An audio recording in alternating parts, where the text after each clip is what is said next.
नमो हरियन्तां नमो शिवां नमो हरियाणं नमो विद्यायां नमो योगी सौतिकावती श्रावणम् ओंकारमेन्दुस्नित्यं जयन्ति योगिनं कामधेनुष्णं श्रीओंकाराय नमः मङ्गलं भगवान् विष्णुः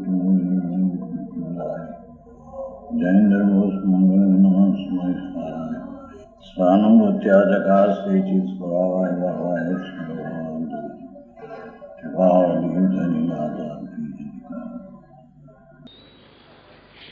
આ એક સમયસાર સિદ્ધાંત છે.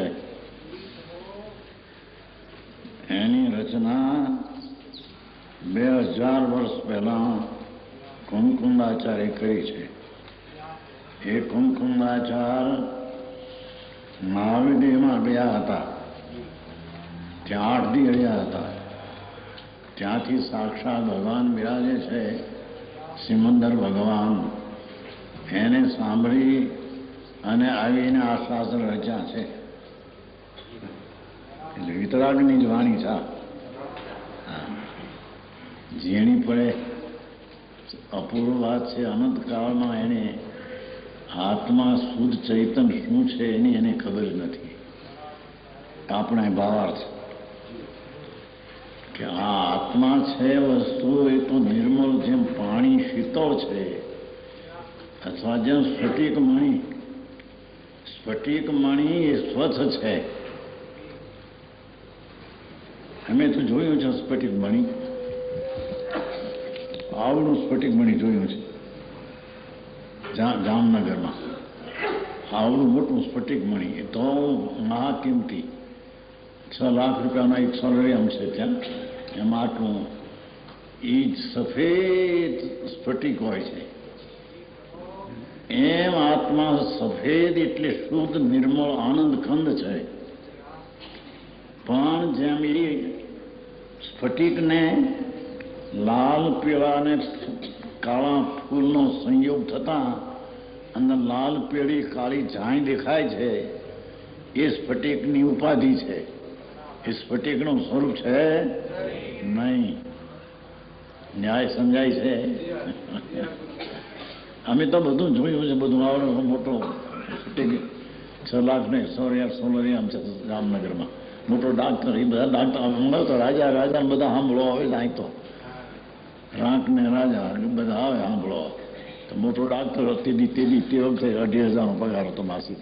તે દી કેટલા વર પહેલાની. ત્યાં આગળ સ્ફટિક જોયેલું તોળું સફેદ. એમ જીવન નિર્મળતા રે સ્ફટિક તણી, જેમ નિર્મળતા રે સ્ફટિક તણી, તેમજ જીવ સ્વભાવ રે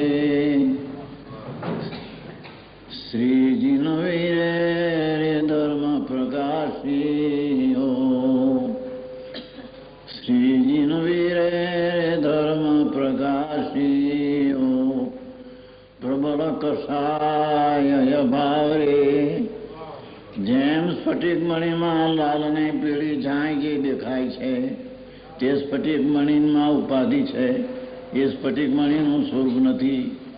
એમ ભગવાન આત્મા દેહમાંથી બિન ચૈતન્ય મૂર્તિ બિરાજે છે. તે પોતે શુદ્ધ ને પવિત્ર છે. પણ જેમ સ્ફટિકને લાલ પીળાના સંયોગે ઝાંય લાલ પીળી દેખાય છે, એમ અશુદ્ધપણું પરદ્રવ્યના સંયોગથી આવે છે. ભાવાર્થ પહેલી લીટીનો અર્થ. ભગવાન તો સ્ફટિક મણી જેવો શુદ્ધ ચૈતન ઘન છે. એને કોઈ દી સાંભળ્યું નથી એ શું છે અંદર ચૈતન પ્રભુ. સ્ફટિક મણી જેમ છે તેવો સ્ફટિક મણી જેવો ચૈતન આનંદ કંદ પ્રભુ છે. પણ એને જેમ લાલ ફૂલના સંયોગે ઝાંય દેખાય છે, એમાં ભગવાન આત્મા શુદ્ધ નિર્મળ આનંદ કંદ છે. શુદ્ધપણું પરદ્રવ્યના સંયોગથી આવે છે.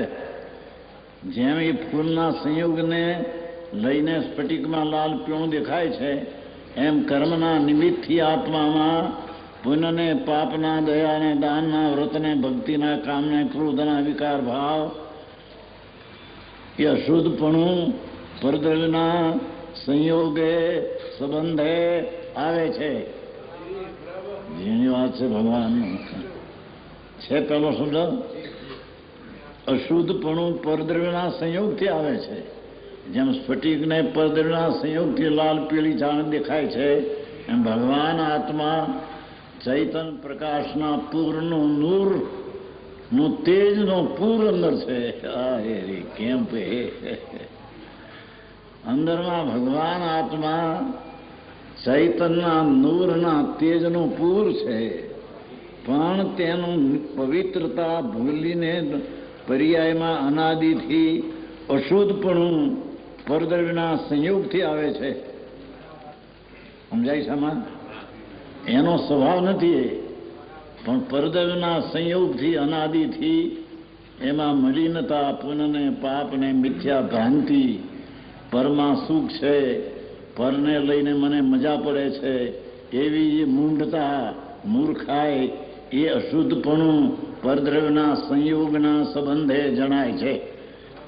મૂળ દ્રવ્ય તો છે, મૂળ વસ્તુ જે છે એ તો સ્ફટિકમણી જેવી દ્રવ્ય તો અનદ્રવ્યરૂપ થતું નથી.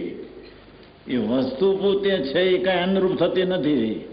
એની પર્યાયમાં અવસ્થામાં વિકારપણું જણાય છે. તે કર્મના નિમિત્તની ઉપાધિ છે, એનો સ્વભાવ નથી. એ અનદ્રવ્યરૂપ થતું નથી. સ્વદ્રવ્ય ચૈતન સ્ફટિકમણી જેવો આત્મા ભગવાન એ અનદ્રવ્ય રૂપે કે રાગ રૂપે પોતે આત્મા થતો નથી, દ્રવ્ય થતું નથી. માત્ર પરદ્રવ્યના નિમિત્તથી અવસ્થા. જેની વાત છે ભગવાન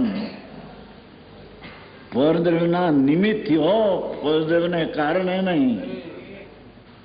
પરદ્રવ્યને લઈને આત્મામાં વિકાર નહીં. વિકાર તો જીવ પોતાને ભૂલી अपने को आप भूल के हैरान हो गया.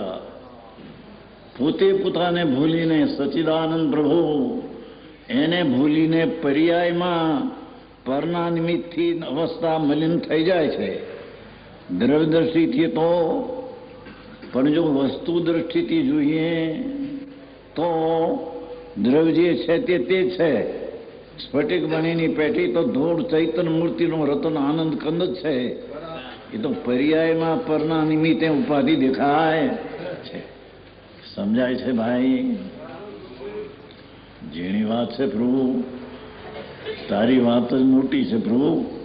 અંદર મોટો ભગવાન છે, પરમાત્મા છે. એ આરતી ગાથામાં આવે છે નહીં? આરતી ગાથામાં પોતાના પરમેશ્વરને ભૂલી ગયો છે. આરતી ગાથા છે આની. આરતી પાછો આવે છે એમાં એમાં હશે એમ.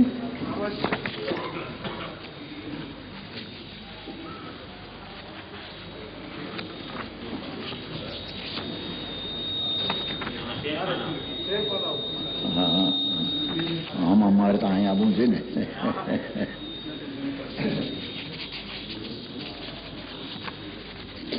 આરતીમાં છે જુઓ, પોતાના પરમેશ્વરને આત્માને ભૂલી ગયો હતો.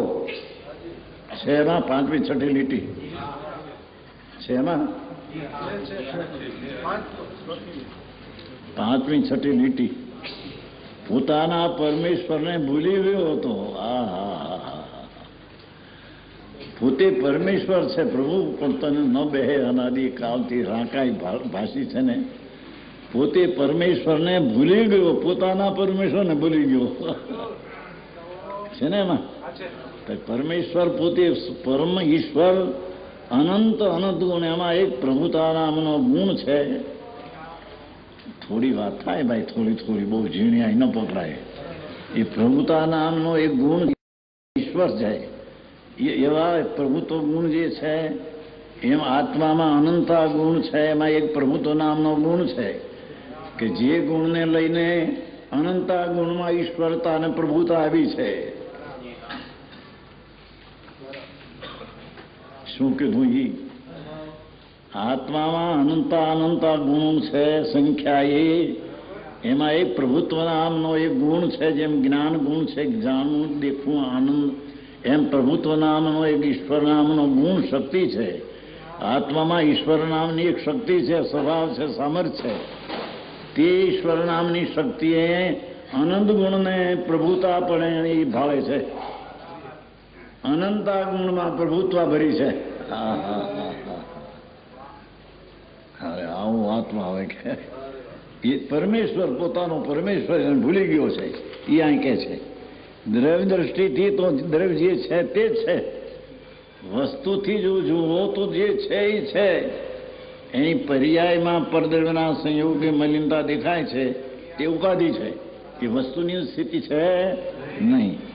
અને પર્યાય અવસ્થાથી જોઈએ, વર્તમાન દશાના અવસ્થાથી તેને જોવામાં આવે તો છે, આવે તો છે ને મલિન દેખાય છે. વસ્તુથી જુઓ તો નિર્મળાનંદ છે. પર્યાય અવસ્થાથી જુઓ તે મલિન દેખાય છે. આ બે ના રૂપ છે. જેની વાત છે ભાઈ. તે રીતે આત્માનો સ્વભાવ જ્ઞાયક પણ માત્ર છે. આત્માનો સ્વભાવ તો જાણું ચૈતન મૂર્તિ, ચૈતનનો પ્રકાશ, સ્પષ્ટ ચૈતન જ્યોતિ, પ્રત્યક્ષ સ્વરૂપમાં અનુભવમાં આવે એવો જે સ્વભાવ છે. પણ દ્રવ્યદૃષ્ટિ જોવાનો એવો છે, જ્ઞાયક પણ છે. અને તેની અવસ્થા પૂતગલ કર્મ નિમિત્તથી રાગાદિરૂપ મલિન છે. જેમાં સ્ફટિક ને ફૂલના નિમિત્તે લાલ પીળી જાય દેખાય, એમાં ભગવાન આત્મામાં કર્મના નિમિત્તમાંથી અનાદિ પરતર્પણા લક્ષથી રાગ અને દ્વેષ અને વિકાર ને પુણ્ય ને પાપની વાસના દેખાય છે. એ એનું સ્વરૂપ વાસ્તવિક એનું નથી. પર્યાય અવસ્થાથી જોઈએ તો મલિન છે, વસ્તુથી જોઈએ તો પ્રભુ પરમેશ્વર છે. ભગવાનજીભાઈ આવી વાતો હવે ક્યાં એને કે ગજે માફ કરવું. તે પર્યાય છે. પર્યાયની અપેક્ષા દ્રષ્ટિથી જોવામાં આવે તો મલિન ન દેખાય, પણ દ્રવ્ય દ્રષ્ટિથી જોવામાં આવે, વસ્તુ જોવામાં આવે તો દ્રવ્યપણું, જ્ઞાયકપણું તો જ્ઞાયક આનંદ તે આનંદ જ છે. જાણનાર તે જાણનાર જ છે. જાણનારમાં કમી વિપરીતતા ઉછપ થઈ નથી. એ તો પરિપૂર્ણ ભગવાન ચૈતન બિરાજે છે અંદર. હા.